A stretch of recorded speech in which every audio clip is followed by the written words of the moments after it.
Hello everyone and welcome back to another video. Today we have the Iris Easy Flip 2. This device I have been testing and I do like it for certain reasons and others not so much. Let's first get started with the frequently asked questions. As you can see, this device is not for tinkerers, is mainly with the elderly in mind or those that just need a very basic bare bones experience. It doesn't have a browser, not really a useful way to sideload applications, although this is running Android and technically possible if you develop your own appless launcher, then that's possible. But the device does not come unlocked. It doesn't have any of those extra features or abilities. It does not have a touchscreen. So again, you are dependent on the D-pad, and not a lot of apps are D-pad ready. Let's put it that way. Now, I do like certain things when it comes to the hardware. Very nice and sturdy. 3.5 millimeter headphone jack, quite appreciated. You also have a USB-C port, also appreciated, and a very large screen. Now, this large screen displays very useful information like calls, who's calling you, or text messages. Now, do I think it's a little too large for the outer screen? Yes, in my opinion. I wish that the inner screen and the outer screen were similar in size. I think I prefer smaller on the outer size just because you don't need all of that. I guess they prefer that because if you're looking at it from a distance and you are an elderly person, then you can clearly distinguish who's calling or what kind of notification you're going to have. The launcher is very, very basic. As you see, it is a list, contacts, messages, recent calls, photos, camera, tools, and settings. That's about it.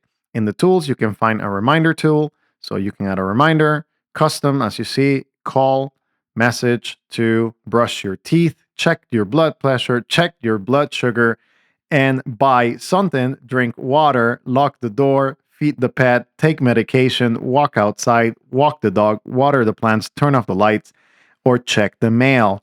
As you may see, some of these are related more for the elderly population, but I think it's a good thing. I do need reminders as well, and I do appreciate that they are available in the device. You can also have the clock for an alarm, timer, or stopwatch. The calculator, very simple. Flashlight in the back. You can turn it on and turn it back off. And you can also put a timeout.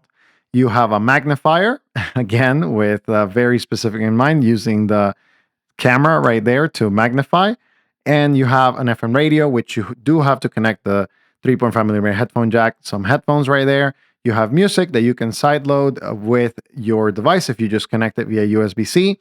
You have a recorder and you have a calendar. The calendar is pretty useless in my opinion. I have not been able to find real options to actually go to the date that I want or that I need. So I personally do not understand why the options that it gives me when I click is go to a date or go to today.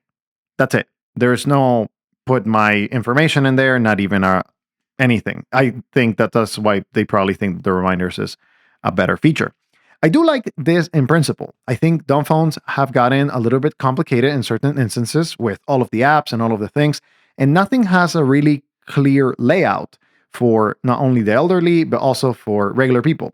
I do appreciate that there is customization in a lot of devices, something like the side phone, right? You have certain customization. So for example, right here, you have a more smart experience, but all of these icons and all of these things get a little bit in the weeds, so I'm appreciative of something that is extremely simple and that anyone can use, a child, an elderly person, or somebody looking for digital minimalism. The messages interface is also very simple as well. You can go to new message, delete all messages, settings, or clear the notifications. And you can do it from contacts or new numbers. So as you see right here, I'm putting a number. And once you're here, you get a KT9 mode. So you go back to hello. Oh, I guess let's put right here. Hello, this is Jose.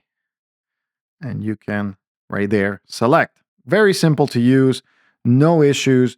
You can actually get symbols. If you press the star key, you can go into, let's go back, the ABC mode when you press the pound key. So you go ABC, 1, 2, 3, or KT9, which is predictive text. I do enjoy this experience. It's very basic, simple to use, and anyone can learn how to use it. So I personally like that. I like when companies optimized for simplicity and not cumbersome, having to use a mouse, a virtual mouse, or whatever. Everything is optimized for the device. You also have certain tools when it comes to the settings.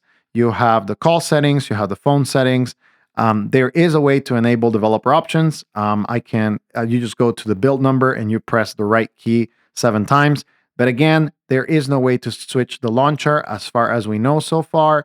And that, for tinkerers, this may not be the way because also you are locked to consumer cellular and you have to pay them for a certain amount of months.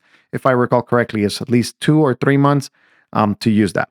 The device does come with Wi-Fi, Bluetooth, and you also have access to an eSIM, so you do not need to use a SIM card right here on the side. Instead, you can just use an eSIM from your provider, in this case, Consumer Cellular, and you can use it that way. It does come with accessibility, readout mode, hearing aids, and RTT for those that need the accessibility. And it is, again, clearly labeled and easy to find. I do wish that it had a little bit more customization, and I think we may be able to find other devices that have that. Another device that I do appreciate so far, and I have been appreciating way more, is the Dumbphone 2, because it has that same similar, kind of like setup where you can just go and use everything in a list format. But whenever you get to something like WhatsApp or Apple Music, then you start encountering these like workarounds, right? Like, oh, you need to use a virtual mouse.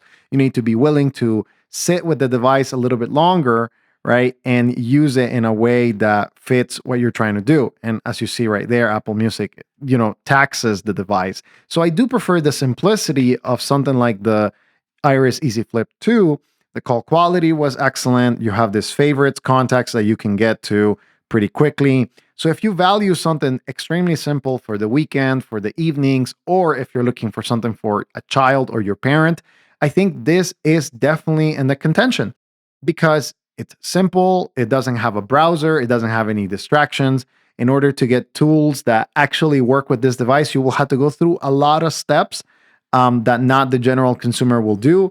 And I think it does get the job done in a way that, while a lot of tinkerers and a lot of people would like to have even more, I do appreciate the simplicity for the end user. And again, they're thinking explicitly with maybe the elderly in mind, maybe the child, something that is extremely simple. Now, the camera right here is actually pretty decent. I will showcase some samples right now so that you can check it out. And I think it's pretty decent for, a $99 device. I think it cost me 99 even with, I guess I got it on a promotion. So it cost me 99 bucks even with the plan. So again, it's a good device. And I think that it's going to create a good option in the market for those of you looking for extreme simplicity.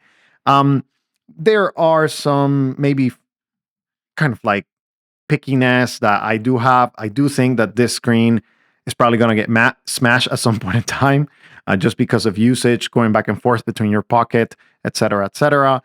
And the rubber material here, I don't think it's amazing. It's not the most clickable. It does good and fares well so far, but this was limited testing, and I do think some of the areas are undercooked, like the tools. For example, the calendar is definitely not robust. The music player is also not robust.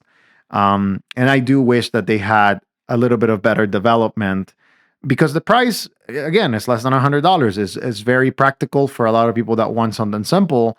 But I wish there was a way to create a little bit more usefulness. I do think the outer shell is very good, and I do appreciate how it all works. But I don't know.